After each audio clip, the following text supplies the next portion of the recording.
Hello, everybody, and welcome back to the Developer Summit here at ETHDenver 2026. My name is Kanishk, and I'll be your MC for the rest of this program. I run the DevRel team at Across, which is an intent-based protocol. On that note, we have Philipp Zentner coming and presenting how he's scaling Ethereum with intent-based interoperability protocols as well at Li-Fi. Philipp is the co-founder and CEO. Please give a huge round of applause as he takes over the stage. All the best, Philipp. Hey, thank you all for coming. I'm Philipp, I'm the founder and CEO of Li-Fi. For those who don't know us, we are an orchestration layer on top of DeFi. Essentially, we have been trying to solve the fragmentation problem across dozens of blockchains, interoperability solutions, DEX aggregators, and millions of assets by now. And as such, we've been able to help big companies to go to market way faster, like Robinhood or Binance Web Wallet. But we're implemented in over 800 B2B applications, which gives us a good idea on how the space functions. And also it gave us the opportunity to really invest into new technology that now drives the OIF, which is the Open Intent Framework. But I'll start with the problem. 5 years ago, when I joined the space, Ethereum was really hard to use. It was slow, it was very, very expensive, and simply put, Ethereum had a scaling problem. And the solution to that, proposed by Vitalik, was a roll-up-centric roadmap. Well, that didn't play out as intended. We saw a bunch of L2s coming, but at the same time, we also saw different L1s coming up. So immediately, we were not only seeing more exchanges popping up, but also interoperability solutions. For those of you who have been around, remember maybe Connext, Hop, and Cbridge, or even AnySwap or multi-chain as these very first bridging solutions. And then over the years, we saw Stargate, Across, and Relay, and many others coming up. All these solutions are great, but if you want to build a multi-chain native application, by multi-chain native, I don't ultimately mean an application that makes use of external liquidity, but an application that makes it easy for the user to come to the application and use it. At that moment, it just becomes difficult and a huge integration overhead. The problem is simply that there are many solutions for good reasons. They have different trade-offs, different architectures, and all these architectures may be an intent-based bridge or liquidity network or mint and burn bridge. All these different types have a raison d'être. They have a good reason to exist with different advantages and disadvantages. However, from an implementation standpoint, all these APIs are different. There's very little standardization around all of this, and that makes it incredibly hard, not only for applications and users, but also for systems that aim to market make in this space, and we like to call these market making systems solver systems, because compared to an order book, they tap into all kinds of liquidity sources. And again, here it's important to have access to all kinds of liquidity sources, and that is just difficult. Everything is heterogeneous, and we need to find a better way to unify Ethereum. What we want is to be able to transfer any asset to any other asset via swapping and bridging, or a combination of both, at the best price possible, as fast as possible, and as secure as possible. And we want to do that without having to think about how, right? We don't want to think about which solution should I take this time, and what gives me the best price. All of that should be abstracted away, and the user doesn't want to deal with it. And this is where the concept of intents comes into play. We grew up with crypto in a way that we knew exactly which protocol to use in order to swap and bridge in a heavily fragmented market that implies research overhead.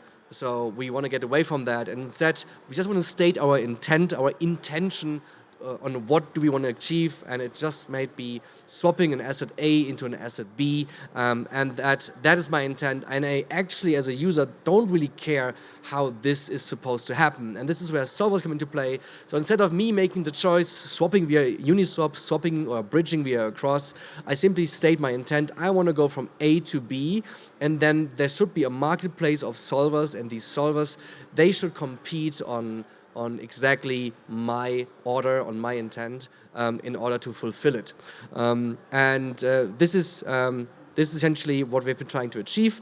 And we saw the first systems. I think CowSwap was the first same-chain swap system that was intent-based. And then later on, At least it was the first popular one. And then later on, we saw the first intent-based bridges.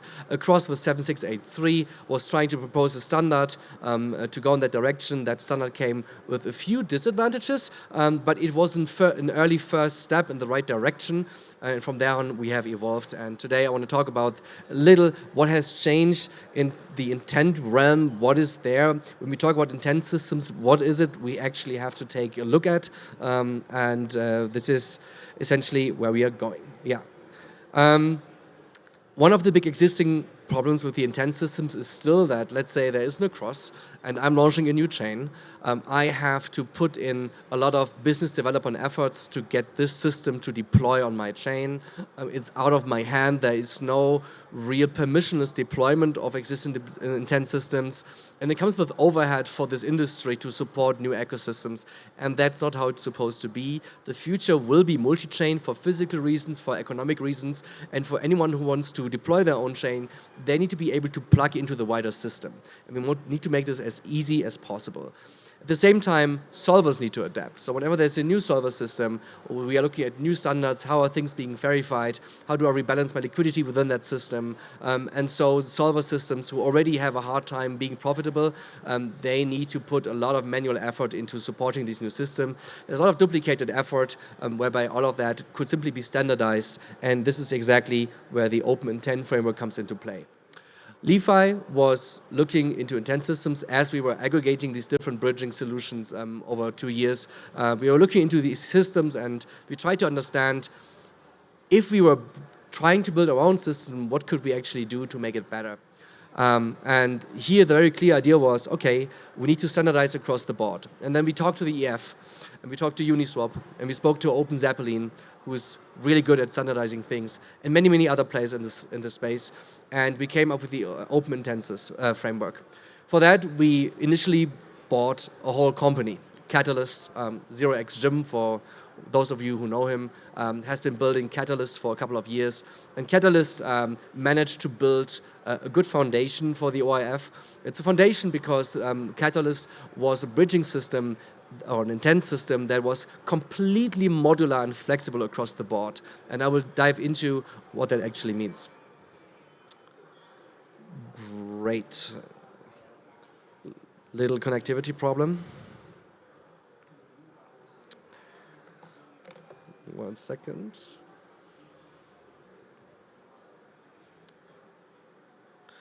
It was supposed to be all cached, but I guess Web 2.0 is still not there where it's supposed to be, huh?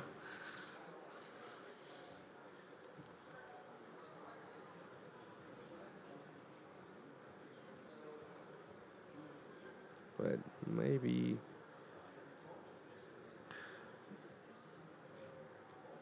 I'll just do it the ugly manual way. That is fine too. That works, right? Not as pretty, but you know, we got to start somewhere. All right, so the OIF simplifies intents in multiple ways. For once, it is very easy to deploy on new chains. Everything is open source. So if you're a new chain, you can deploy the OIF smart contracts on your own chain. And as you do so, you immediately make it easy for applications to send order flow in that direction. At the same time, solvers can plug themselves in with the existing tech they have. It doesn't take them much. They might have to add an RPC, but apart from that, not much else they have to do because everything is provided out of the box.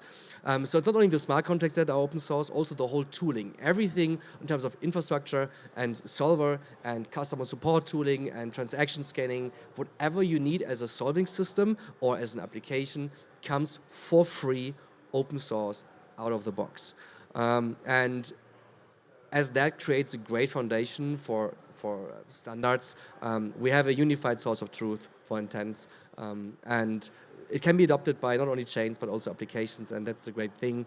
So if you have massive order flow and you do not want to rely on third-party systems, you can simply use the OIF, skip everything else, and attract solvers directly in your network. So we really did this with lots of altruistic motives and simply said, okay, for this space to grow, and that's important to us at LeFi, we're like, okay, we're donating the Catalyst system to the OIF, we make it all open source, we give it all away for free.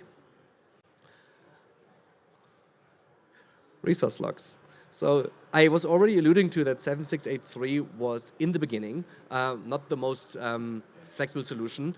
It was still a little bit too slow when it comes to fulfilling intents, because we would wait for inclusion on the source chain before the solver would have the guarantee to execute on the destination chain.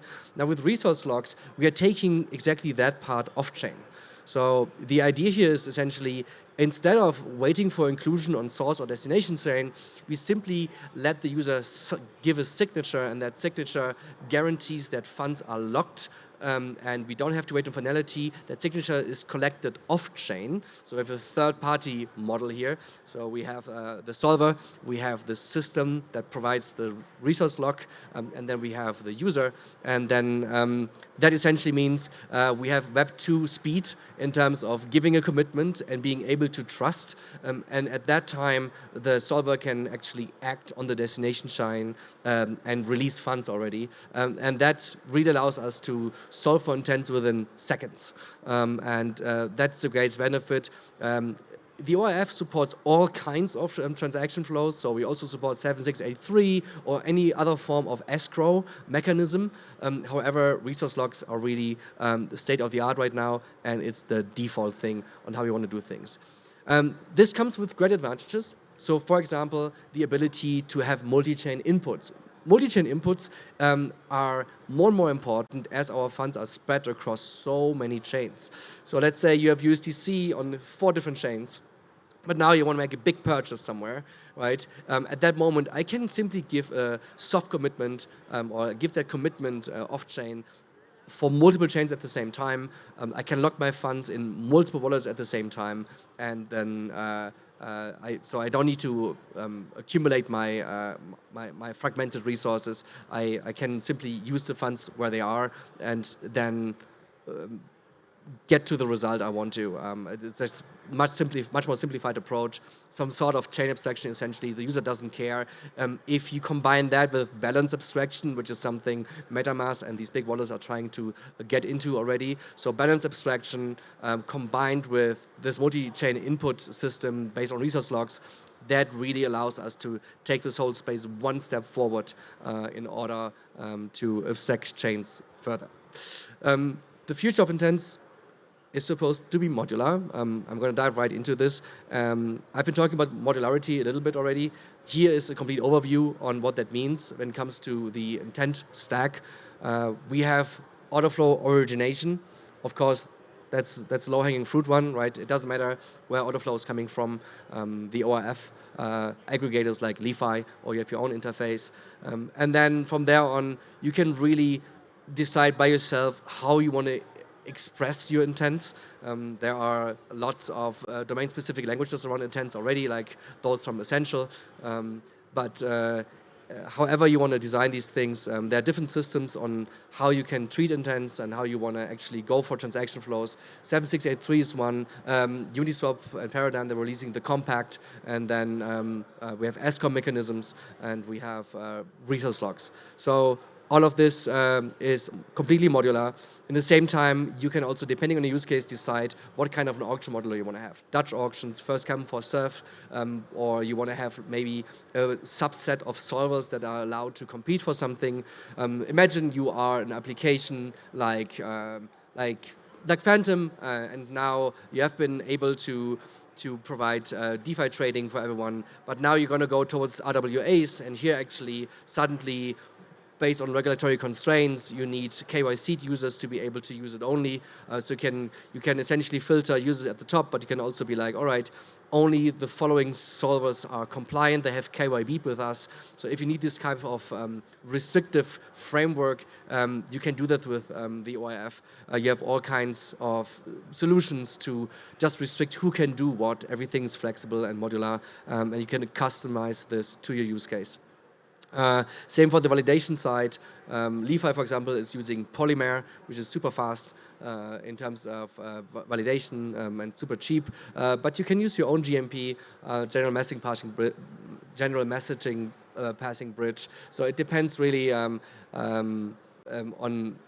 what you want and what you need. We often see this with chains that partner up with specific messaging bridges like Hyperlane or Layer 0.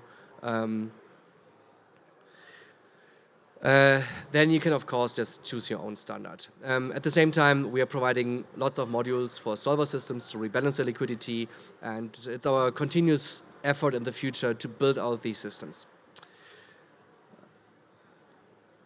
The design space is big. We want to make sure that LeFi, as one of the leading abstraction protocols in the space, helps the space to grow as a whole. I think for all of us, it's very important that we don't look too much just about our own protocol. We need to grow as a space. We need to work on standards. We need to communicate. I think decentralization is really all about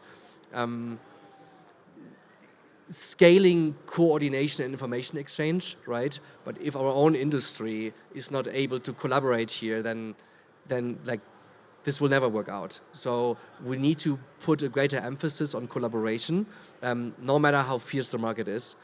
So we are asking you to look into that standard and really try to understand what we are doing here. Approach us, ask us questions, contribute. It's open source, and yeah. I think this is really exciting for us, and we hope you're gonna like it. LeFi itself, we do around $5 to $8 billion monthly transaction volume, and we have been sending this order flow to all these aggregated solutions. End of March on, we're gonna have our own OIF implementation, or like our own intent system. We already have a variety of solvers queuing and integrating with us. So if you are a solver system, please approach us. There's also a form you can fill out. I added like a short link, and talk to us. Tell us what you need. Especially curious if you are looking into solving for different things like perps or money markets of any kind. Swapping, bridging are the obvious use cases, but the OIF is really flexible, and we would welcome people that want to work on supporting different types of transaction domains. I think this is where we're heading over the course of the next year. And yeah, thank you all for listening and showing up. And if you have any questions, feel free to contact me. Yeah, see you soon.